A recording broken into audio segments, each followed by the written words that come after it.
If you're currently taking ADHD medications or if you're considering it, then watch this video to find out certain things you should think about before taking an ADHD medication. Hey, I'm Dr. Sam McDonald, brain health expert, helping you rewire your brain so you can live a better life. If you love this content, make sure to like and subscribe so you get the notifications for each week's new video. So if you're a parent of a kiddo who is on an ADHD medication or considering it, or maybe you yourself are considering the medication, there's some things you need to think about before getting on it or considering staying on it for long term. Understand that ADHD medications are stimulants, so what they're going to do is they're going to increase activity in the brain. Specifically, they're going to be looking at increasing activity in the front part of the brain here called your frontal lobes. Why that area in particular is because that is where your focus and attention centers are in the brain, specifically on the right side of the brain. Almost all of your attention networks are in the right hemisphere or the right half of the brain. The only one that is not is in the left. There's one network there. So in the right brain, these are all what are called your long-term, non-reward driven attention centers. So if you're sitting in class having to pay attention to the teacher, if you're at work having to pay attention to your boss in a meeting, these are all the networks that you're going to be using because there's not a particular reward that's going to be given to you or your brain in this activity. You're sitting there, you're waiting for the important information that you need in order to accomplish your tasks, i.e. in school.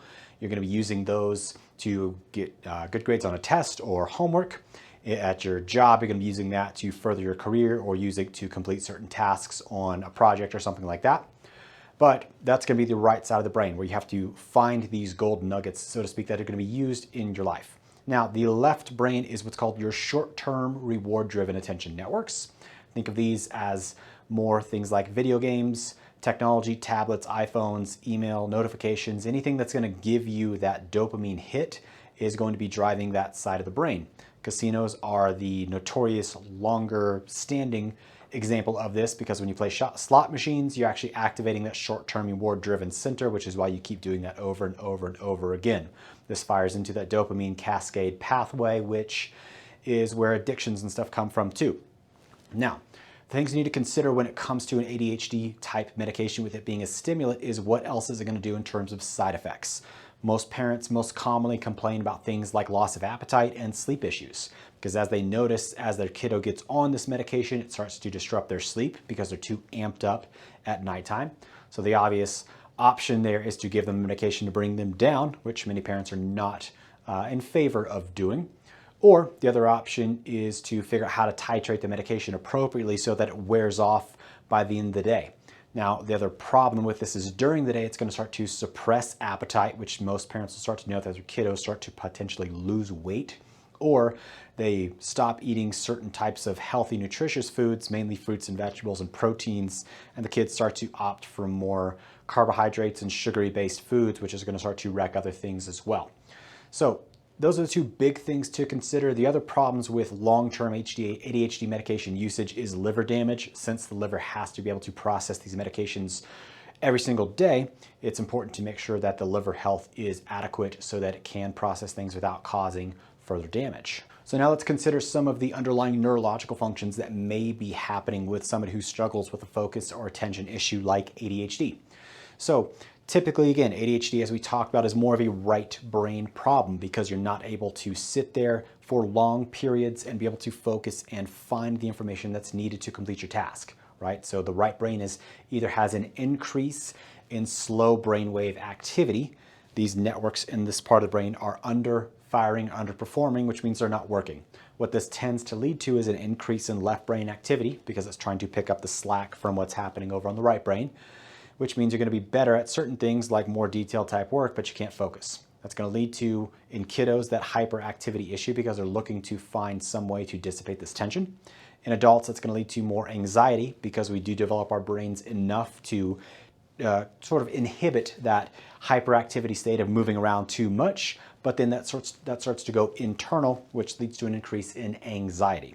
Now, other things that may come along with this is problems with reading, memory retention in terms of reading, balance and coordination issues, could be problems with immune system in terms of increase in autoimmune or other more severe types of chronic immune conditions, increase in inflammation.